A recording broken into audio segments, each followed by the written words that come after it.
आज के ज़माने में स्पेस रिसर्च करने के लिए लगभग सारे देश अपने खुद के स्पेस रिसर्च ऑर्गेनाइजेशंस बनाने में लगे हुए हैं। ऐसे में कोई आदमी भले ही स्पेस के बारे में ज़्यादा जानता हो या ना, लेकिन वो नासा के नाम को तो ज़रूर जानता होगा। तो क्या हमारे देश की स्पेस एजेंसी इसरो नासा को टक्कर दे पाएगी?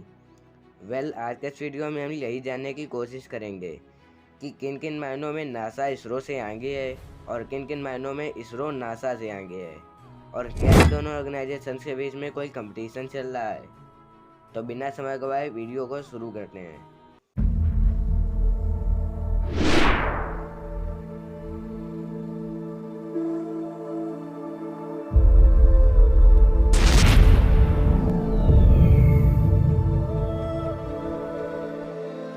नासा यानी national aeronautics and space administration की स्थापना 29 जुलाई 1958 में सोवियत यूनियन और यूएसए के बीच चल रहे कोल्ड वार में हुई थी, जब सोवियत यूनियन और यूएसए के बीच में एक स्पेस रेस शुरू हो गई थी और दोनों ही देश एक दूसरे को स्पेस रेस में पीछे पछाड़ने के लिए स्पेस रिसर्च में अरबों रुपए खर्च कर रहे थे।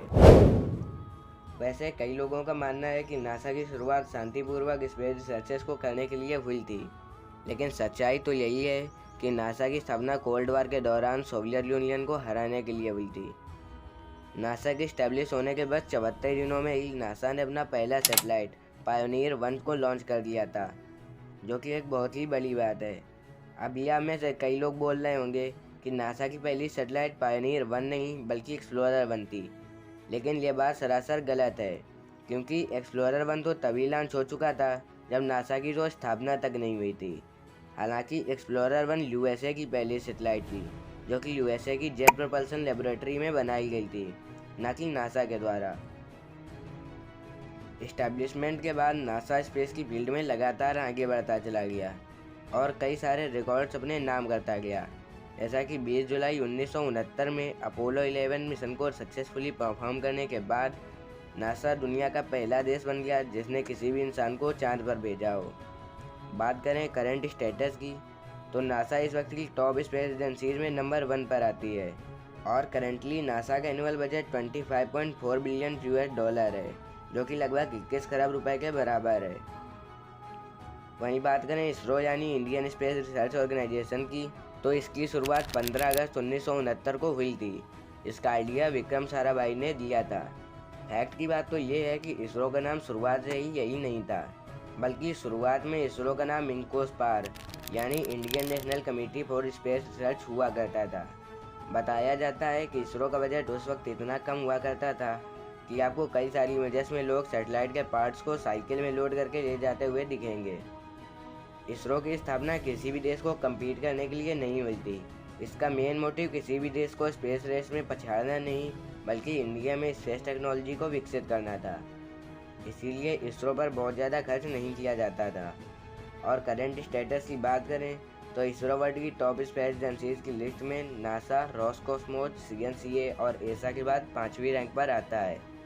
वहीं इसरो का करंट एनुअल बजट सिर्फ 1.5 बिलियन US डॉलर यानी 12,500 करोड़ रुपए है। तो अब हमने दोनों ऑर्गेनाइजेशंस के बारे में बेसिक जानकारियाँ जान ली हैं। आज अब इनका बेसिक कंपैरिजन कर लेते हैं। सबसे पहले बात करें स्पेस रिसर्च लॉन्चेस की, तो नासा अभी तक 250 से भी ज़्यादा रोबोटिक स्पेसक्राफ्ट मिशंस और 24 से भी ज़्यादा मैन्ड क्रू मिशंस को लॉन्च कर चुका है। वहीं इसरो अभी तक सिर्फ 100 के आसपास रोबोटिक स्पेसक्राफ्ट मिशंस और 0 मैन्ड क्रू मिशंस को लॉन्च कर पाया है। वहीं एनुअल बजट में नासा इसरो से कई गुना आगे है। जहां नासा का annual budget 2.4 billion US dollar है, वहीं इसरो के पास सिर्फ 1.5 बिलियन US डॉलर का ही बजट है।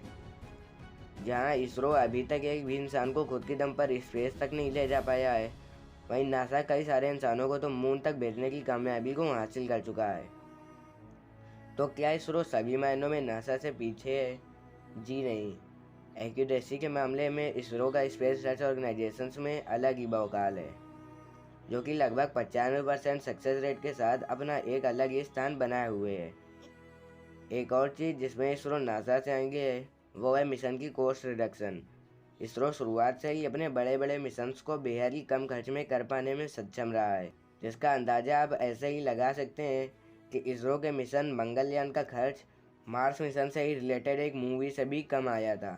और यही कारण है कि आज बड़े बड़े देश भी इसरो से अपनी कमर्शियल सैटेलाइट्स को लॉन्च कराते हैं। बट फिर भी आज के टाइम पे इसरो नासा से काफ़ी पीछे है, जिसका एक सबसे बड़ा कारण है इन दोनों के बजट में अंतर। दूसरा और सबसे मेन कारण ये है कि नासा की स्थापना सोवियत यूनियन को स्पेस रेस में पीछे करने के लिए हुई थी, जिसका मतलब नासा शुरुआत से ही एक कंपटीशन में ज्वाइन रहा था, जिसके कारण उसने रैपिडली बहुत ज़्यादा इन्वेस्ट किया था स्पेस रिसर्च की फील्ड्स में और काफ़ी सारी टेक्नोलॉजीज हासिल कर ली थी। वहीं इसरो किसी भी कंपटीशन में ज्वाइन नहीं था और ना ही किसी भी देश को स्पेस रेस में पीछे करने का मोटिव रखता था, जबकि इसरो की स्थापना सिर्फ ग्रेजुअली इंडिया में स्पेस टेक्नोलॉजीज को विकसित करना था। भारत सरकार को इसरो के डेवलपमेंट में और बजट में काफ़ी ज़्यादा सुधार करना चाहिए, ताकि हम और भी देशों की स्पेस एजेंसीज को पीछे कर सकें और एक बड़ी स्पेस एजेंसी के रूप में उभर कर लोगों के सामने आ सकें। बट गुड न्यूज़ तो ये है कि हमें नासा को कम्पीट करने की कोई ज़रूरत ही नहीं है। स्पेस फील्ड में इसरो और नासा के बीच में रिलेशंस काफ़ी अच्छे हैं और तो अब 2024 में होने वाले निसार मिशन में नासा और इसरो आपस में मिलकर काम करने वाले हैं। तो आई होप अब आपको इसरो और नासा के बारे में अच्छे से समझ में आ गया होगा। तो आज की वीडियो में बस इतना ही। मिलते हैं आपसे नेक्स्ट वीडियो में, तब तक के लिए बाय।